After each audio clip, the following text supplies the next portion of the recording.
주시기 바랍니다.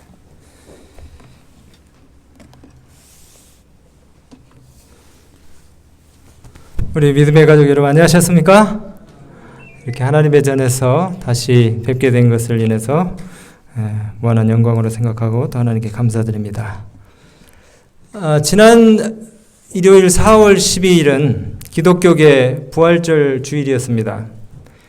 카톨릭 인구가 거의 79% 이상을 차지하고 있는 이 필리핀에서 부활절 행사를 굉장히 대대적으로 치르거든요. 특별히 그 루손 북쪽의 불라칸이라든가 또 좀 생소하시겠지만은 빰빵과 산페르난도 쿠투시라고 하는 그런 지역에 가면 십자가 처형 의식을 부활절에 해요. 재현을 하는데 이 의식을 보기 위해서 수천 명의 관광객들이 막 몰려듭니다. 왜냐하면 볼거리가 있거든요. 예수님이 십자가에 못 박히는 것을 이렇게 재현하는데 아주 끔찍하고 좀 잔인해 보이는 그런 그 퍼포먼스를 합니다. 열성 신자 중에서 내가 자원자가 되겠다고 하는 사람이 나타나요. 그렇게 끔찍한 고문이 있는데도. 실제로 가시 면류관을 쓰고 그다음에 막 채찍을 맞는데 그 가죽 껍데기에다가 납덩이를 달아가지고 이렇게 막 치는 것 같은 그런 이제 흉내를 내고, 특별히 하이라이트는 십자가에 그 매다는 이제 일을 하는데 손과 발에다가 직접 못을 박습니다. 파상풍을 막기 위해서 소독못을 사용해가지고 아주 극단적인 퍼포먼스를 가까이서 보도록 하고 VIP석을 만들어가지고 돈을 받아요. 그래서 예수님의 그 부활을 기념한다고 하는데 참 이렇게까지 부활을 기념할 필요가 있을까 하는 그런 생각이 듭니다. 가끔 그 개신교인들이 우리 재림교인들에게 왜 재림교회는 부활절을 세지 않습니까? 이렇게 묻는 경우가 있어요. 근데 우리가 부활절을 기념하지 않는 것이지 부활의 교리와 그 의미와 능력을 부인하는 것은 아니지 않습니까? 누구보다도 우리가 그리스도의 부활의 능력을 믿고 또 확신하고 재림의 소망을 가지고 살고 있습니다.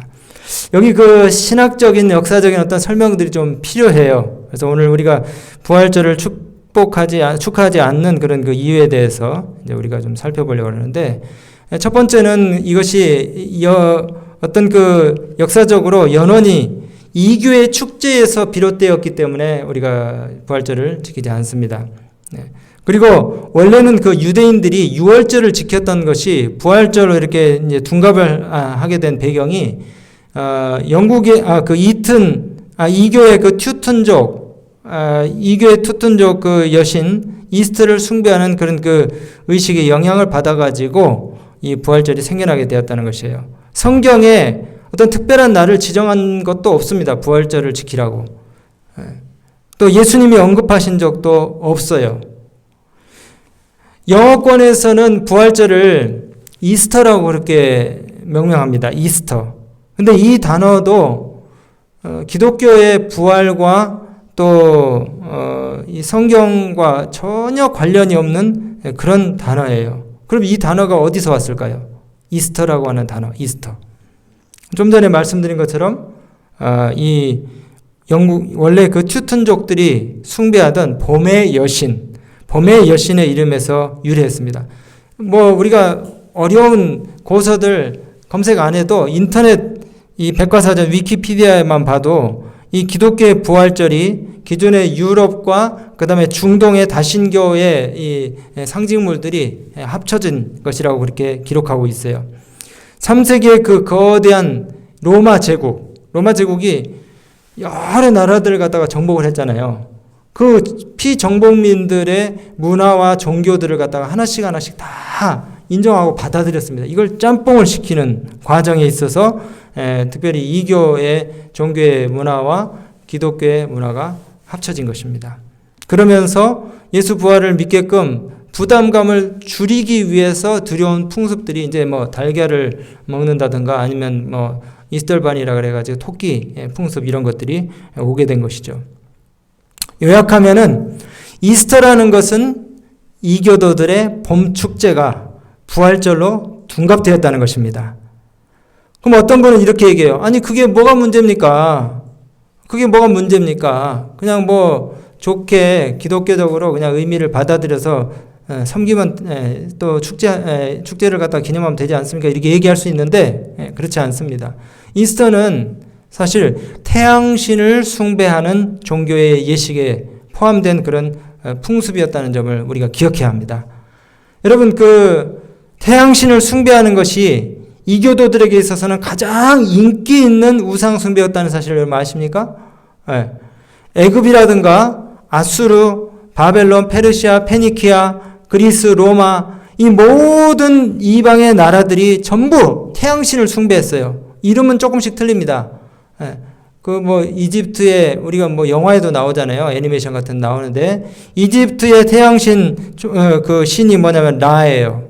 그 다음에 미트라, 이시스, 오시리스, 우리가 잘 알고 있는 바알, 또 그리스 로마 신화에 나오는 아폴로, 주피터, 이런 신들이 다 태양신들입니다. 태양신들. 2세기 말에 알렉산드리아의 교부였던 클레멘트와 카르타고의 감독 키프리안이 이런 글을 남겼습니다. 교부들이 일요일이란 말을 사용하게 되자 그리스도교 신학은 그 말을 빛을 상징하는 표현으로 해석을 하게 되었다. 그리스도는 세상의 빛이시기 때문에 일요일 예배가 합당하며 또한 그리스도가 일요일에 재림한다는 전통이 세워지자 그리스도인들은 일요일에 동쪽에 떠오르는 태양을 바라보면서 기도하였다. 아니, 하나님을 섬기는 그리스도인들이 어떻게 태양신을 숭배할 수 있죠? 이렇게 물으시는 분들이 있을 수 있습니다. 근데요, 여러분, 그것은 실제로 있어 왔던 일이에요. 에스겔 8장을 한번 읽어보세요. 하나님의 성전에서 성소의 일을 맡아 도맡아 하던 제사장들이 동방, 태양을 향해서 경배하는 이야기가 에스겔 8장에 나옵니다, 여러분. 구약 성경의 에스겔 시대에도 이런 일이 있었다는 것이에요. 그것도 하나님의 백성들 가운데, 그것도 제사장들 가운데. 그래서 여러분, 이러한 로마 제국에서 받아들인 이방 축제들이 동지 축제는 크리스마스로 바뀌고요.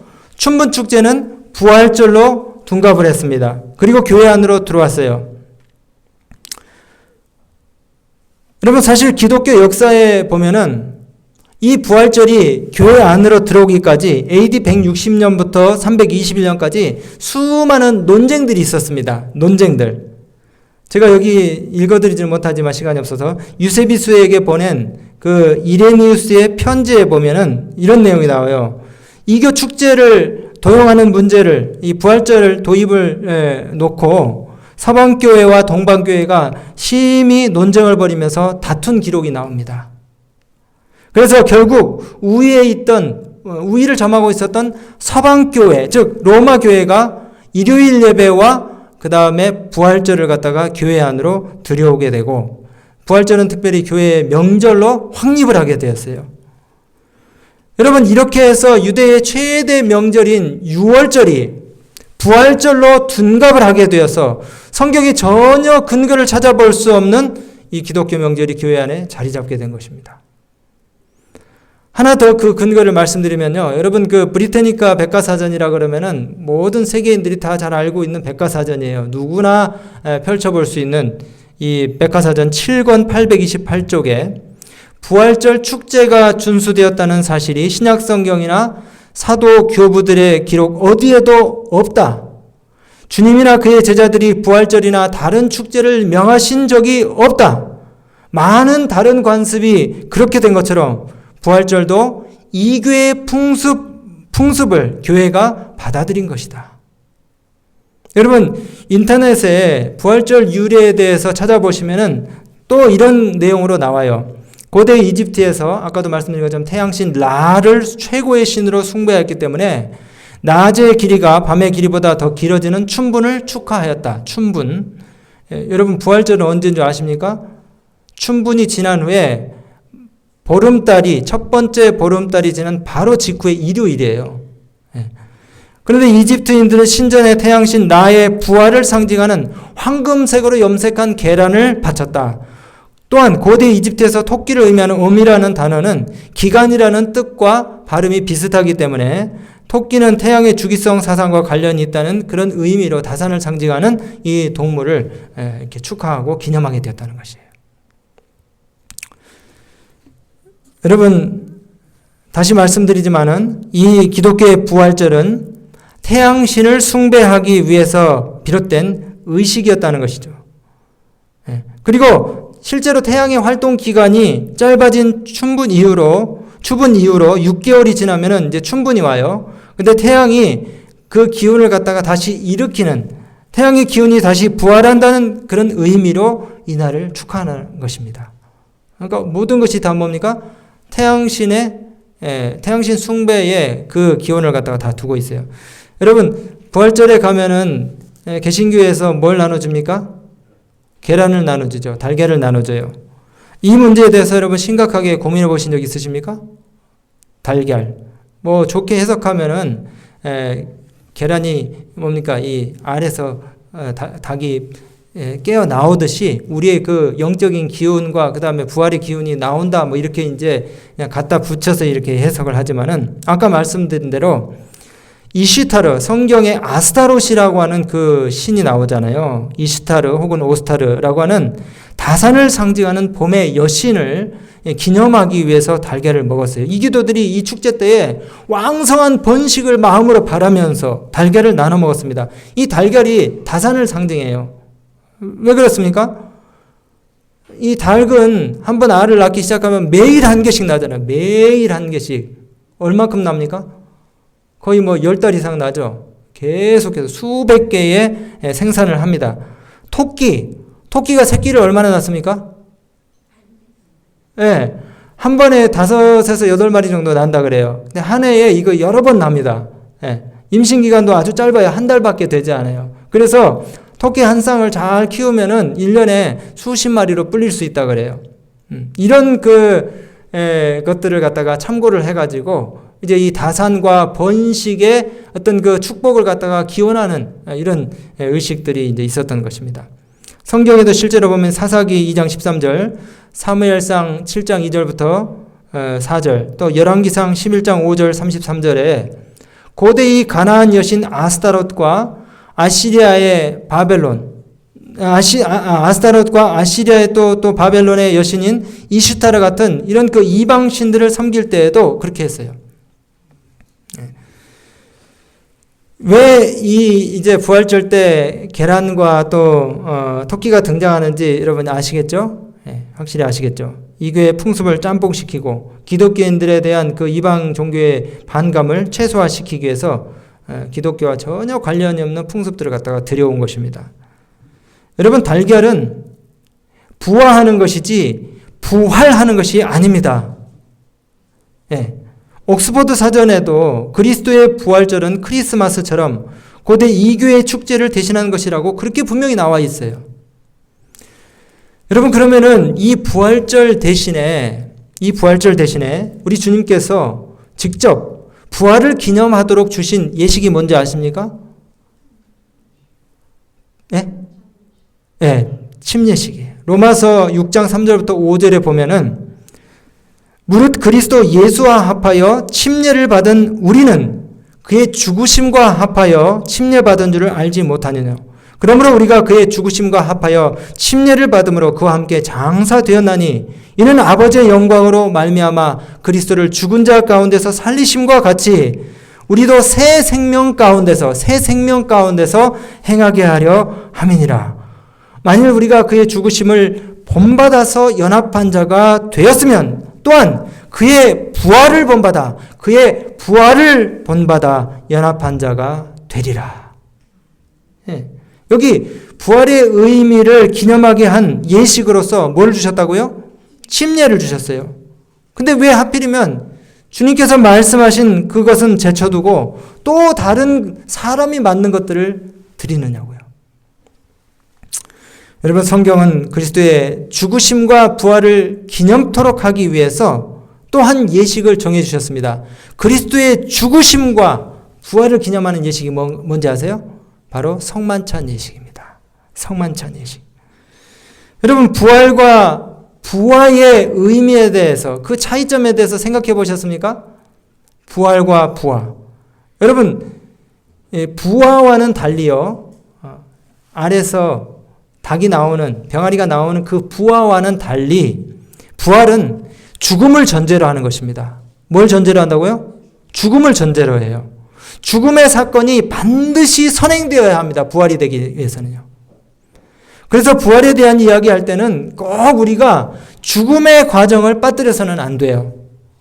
부활적으로 유명한 고린도전서 15장, 여러분이 집에 가셔서 꼭 읽어보세요. 15장에 보면 죽은 사람의 부활에 대해서 설명하시기 전에 3절에 그리스도의 죽으심에 대한 언급이 나옵니다. 성경대로 그리스도께서 우리를 위하여, 우리 죄를 위하여 죽으시고, 35절에도 누가 묻기를 죽은 자들이 어떻게 다시 살며 어떤 몸으로 오느냐 하리니 어리석은 자여, 너의 뿌리는 씨가 죽지 않으면, 너의 뿌리는 씨가 죽지 않으면 살아나지 못하겠고. 여러분, 그러므로 영광스러운 부활이 있기 전에는 그리스도의 희생적인 죽음이 반드시 기념되고 기억되어야 한다는 사실인 것입니다. 그래서 우리가 성만찬 예식을 하는 것이에요. 예수의 부활을 이야기할 때에 우리는 부활만 이야기해서는 절대 안 됩니다. 그분의 죽으심의 의미를 같이 다루어야 되는 것이에요. 그리고 우리가 우리 신앙의 초점을 잘 맞춰야 됩니다. 재림신앙은 그리스도의 죽으심뿐만 아니라 부활, 그리고 승천하셔서 하늘 성소에서 우리를 위해 중보하시는 그분의 사역 전체에 중점을 둔다는 것을 기억해야 돼요. 여러분, 갈보리 십자가에서 흘리신 속죄의 피를 우리가 너무나 귀하게 가치 있게 여깁니다. 우리의 삶에 우리를 지배하는 그 죄로부터 자유롭게 될 수 있는 유일한 수단으로서의 그리스도의 피, 속죄의 피를 우리가 너무나 중요하게 생각하고 그것을 강조해요. 하나님의 품성을 파괴하려는 사단의 해방을 깨뜨리는 것이 바로 십자가에서 나타나신 예수 그리스도의 자기 희생적인 사랑이었다는 사실도 우리가 또한 강조해야 되는 것입니다.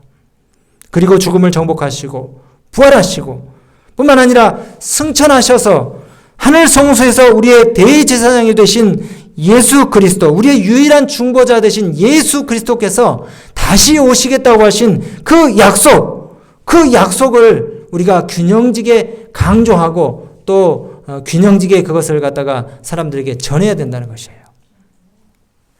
여러분, 이런 이 전체적인 성경적인 가치, 우리가 부활만 강조하는 것이 아니고 그리스도의 죽으심부터 뭡니까?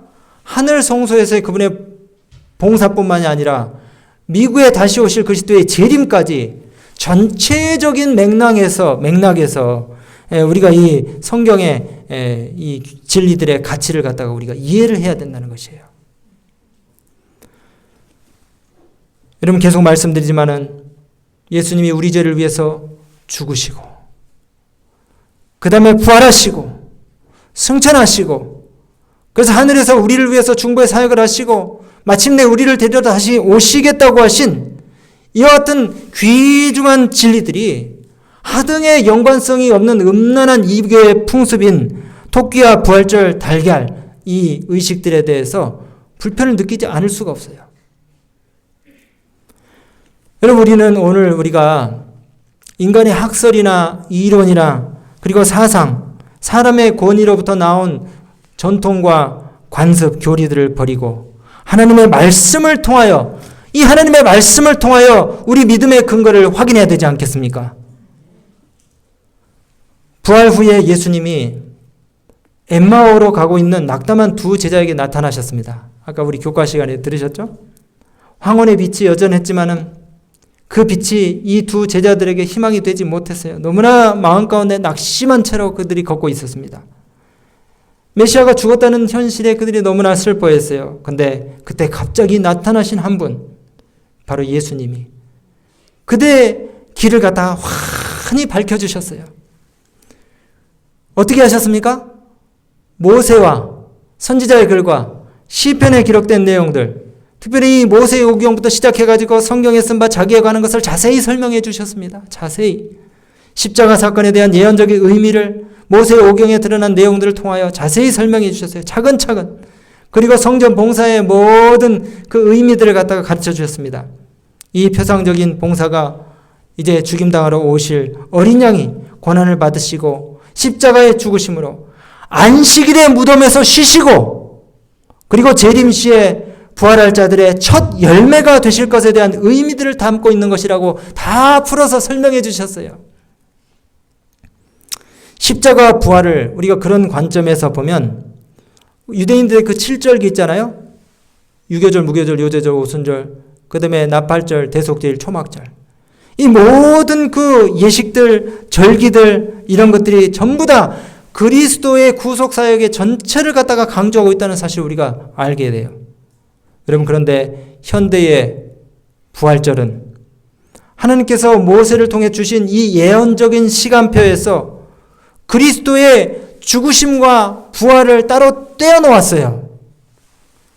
본래 오늘날 기독교인들이 축제로 삼고 있는 이 부활절, 이것은 유월절을 시작으로 삼고 그리고 부활절을 끝으로 마무리 지어버렸어요. 근데 부활하신 이후에 주님께서 하신 사역들이 큽니까 안 큽니까? 또 동일하게 크고 엄청나게 중요해요. 이 개신교에서 부활절을 어떻게 합니까? 성금요일을 지키죠. 저희는 뭐 안 해봐서 잘 모르시겠지만은 종려주의를 하고 그 다음에 성금요일을 지킵니다. 그런데 정말 중요한 예수님께서 무덤에서 쉬신 안식일에 대한 내용들은 완전히 도외시하고 부활절 일요일만 거나하게 잔치를 벌입니다. 그렇게 부활절이 끝나요. 그런데 계속 말씀드리지만 애석하게도 예수님이 부활 이후에 하셔야 될 일들의 중요성에 대해서는 가르치지 않아요. 모세오경의 중요성을 간과함으로 오늘 이런 사건들에 대해서 해석하는데 큰 오류를 범하고 있다는 것입니다. 여러분 부활 이후에 일어난 사건들이 무엇이라고요? 계속 말씀드리죠. 그분의 승천과 하늘에서의 우리의 죄를 위한 중보의 사역들. 여러분 이거 아주 중요한 얘기입니다. 가톨릭에서도 그리스도의 대속적인 중보의 사역들을 갖다 가로치기 위해서 고해성사를 시키고 그 다음에 신부들의 역할을 갖다가 하나님의 자리에 놓는 그런 일들을 하고 있어요. 개신교에서도 어쩌면은 부활절에 잘못된 절기 행사들을 통해 가지고 예수님의 대속적인 중보의 사역들을 갖다가 가로막을 수 있다는 것이에요. 그래서 우리가 이 부활절 세는 것에 대한 의미들을 분명히 깨달아야 되는 것입니다. 여러분 주님이 지금 히브리서 9장 11절에 근거가 있습니다. 히브리서 9장 11절에 주님이 손으로 짓지 아니한 더 크고 온전한 장막에 들어가셔서 지금 우리를 위해서 대속적인 사역을 하고 계시다고 말씀하셨어요. 그리고 예수님이 요한복음 16장 7절에 제자들이 이렇게 말씀했어요. 내가 가는 것이 너에게 유익하다. 왜냐하면 내가 가고 보혜사 성령께서 너희들에게 오셔가지고 너희가 함께 할 뿐만이 아니라 내가 가서 하늘 성소에서 너희들을 위한 대속적인 사역을 계속 할 것이기 때문이다. 그렇게 말씀을 하셨어요. 여러분, 부활만큼 기쁜 소식은 십자가에서 죽으신 그 예수님이 지금 우리를 위해서 하늘에서 여전히 봉사하고 계신다는 사실입니다. 그리고 저와 여러분들을 위한 하늘 집을 준비하고 계신다는 것이에요. 여기 아파트 분양 못 받으신 분 있으세요? 낙심하지 마시기 바랍니다. 저와 여러분을 위해서 수백 평짜리 황금 저택이 준비되고 있어요. 여러분 우리를 그분이 다시 데리러 오실 것입니다. 이 재림교회가 가진 성소 교리는 부활만 강조하는 것이 아니라 그리스도의 죽으심과 부활과 승천과 하늘에서의 중보 사역을 동일하게 강조하고 있다는 사실이에요. 바로 이런 사실들을 엠마오 마을 이 제자들에게 주님이 가르치셨을 때에 그들의 마음 가운데 희망이 솟아나기 시작했고 그들의 마음이 들뜨고 기쁨으로 가득 차게 되었어요. 여러분, 우리는 부활을 넘어선 교리들을 가지고 있는 백성들입니다. 십자가 부활 저 넘어 하늘 성소까지 예수님의 발자취를 따라가 보아야 하는 것입니다. 지금 하늘에서 우리의 최종적인 구원을 위하여 수행하시는 예수 그리스도의 중보 사역에 대해서 우리가 더 깊이 깨닫고 감사할 수 있는 믿음과 능력들을 우리가 다 갖게 되시길 바라요. 여러분 예수님께서 자기 사랑하는 백성들을 이제 데리고 가시기 위해서 다시 오시는데 그 머지않은 재림의 날을 우리 모두가 다 기대하고 있지 않습니까? 성경에 나타난 대로 우리가 부활절을 준수할 아무런 이유가 없어요. 그러나 부활의 명확한 의미와 그리고 그 부활의 능력에 대해서 가르치고 깨닫는 것은 매우 중요합니다. 제가 이제 짧은 시간 동안 그러한 내용들을 말씀드리고 마칠 거예요. 여러분 빌립보서 3장 10절 12절에 이런 내용의 말씀이 있습니다. 내가 그리스도와 그 부활의 권능과 그 고난에 참여함을 알고자 하여 그의 죽으심을 본받아 어찌하든지 죽은 자 가운데서 부활에 이르려 하노니. 여러분 회의론자들이 반박할 수 없는 부정할 수 없는 예수님 부활에 관한 증거들이 참 많이 있어요. 특별히 역사적인 증거들, 예수님의 죽으심이 역사적인 사실이었다는 사실을 대변해주는 그런 증거들이 많이 있습니다. 심지어는 믿지 않는 학자들도 이것들을 갖다가 증명하는 글들을 많이 썼어요.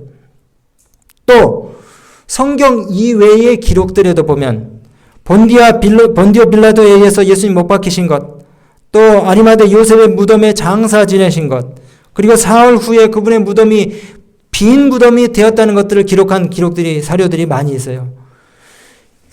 예수님의 그 부활에 대한 연구로 저명한 종교 철학자이자 변증가였던 게리 하버마스라고 하는 사람이 있습니다.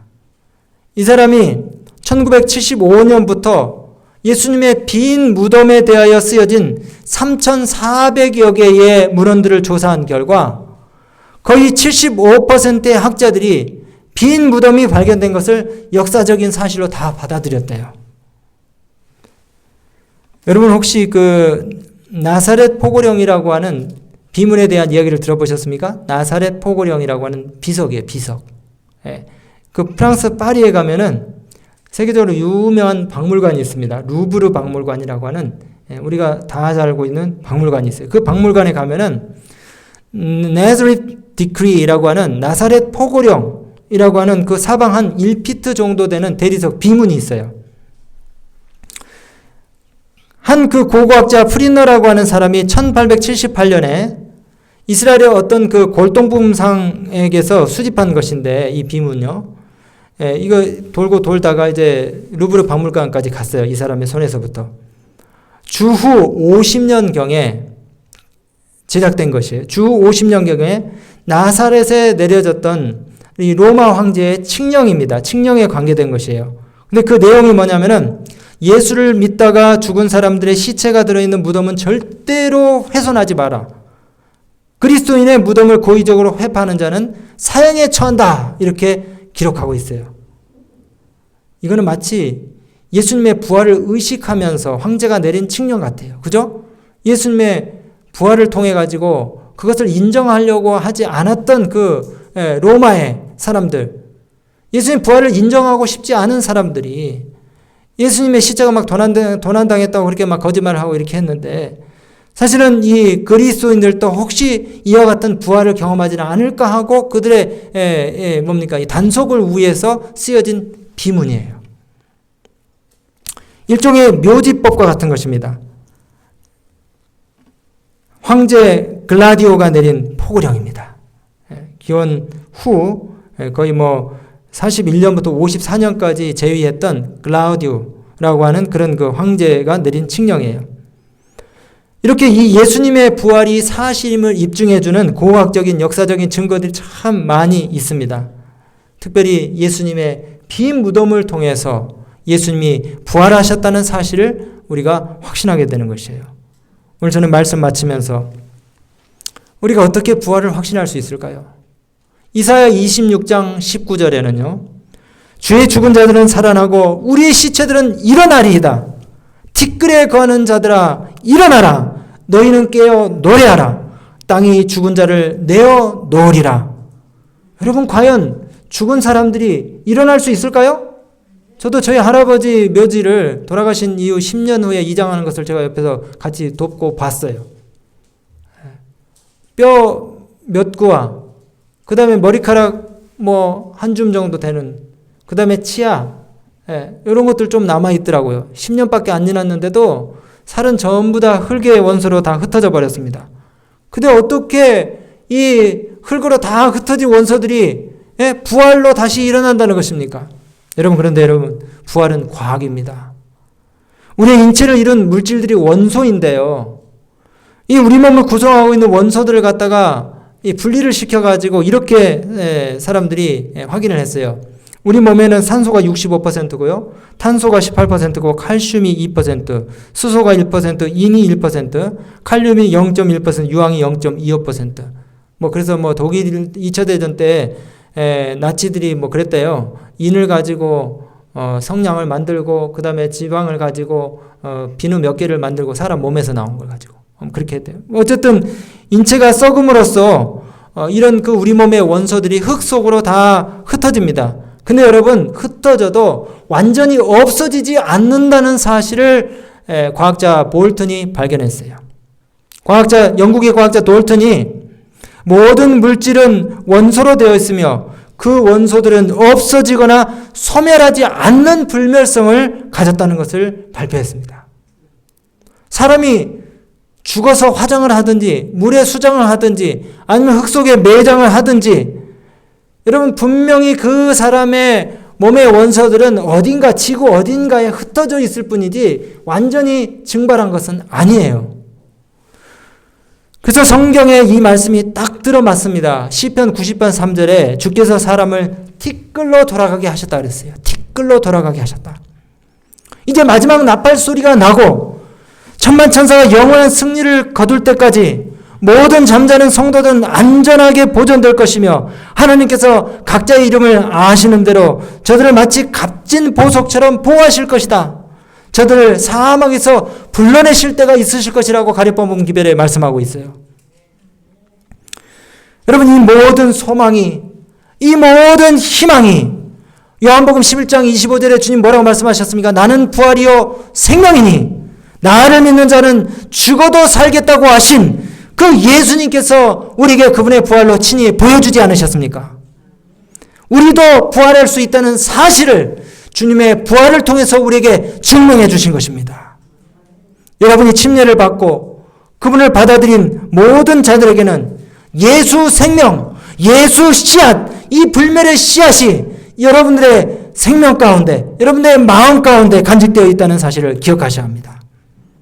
그래서 예수님이 부활을 강조하시면서 고린도서 15장 14절에 그리스도께서 만일 다시 살지 못하셨으면 우리의 전파하는 것이 어떻다고요? 헛것이요. 또 너희 믿음도 헛것이라. 부활의 교리를 마음 가운데 확신하지 못하는 자들은 우리 믿음이 다 헛것이 되리라고 말씀하셨어요. 17절에 그리스도께서 다시 사신 것이 없으면 너희 믿음이 헛되고 너희가 여전히 죄 가운데 있을 것이요. 만일 그리스도 안에서 우리의 바라는 것이 다만 이생뿐이면 우리가 모든 사람 가운데서 가장 불쌍한 자라 그렇게 말씀하셨어요. 오늘 저는 말씀 마치면서 만물이 약동하고 깨어나는 이 아름다운 계절 봄에 예수 생명, 예수 씨앗, 예수의 부활의 씨앗이 여러분들에게서 꿈틀거리게 되시기를 간절히 바랍니다.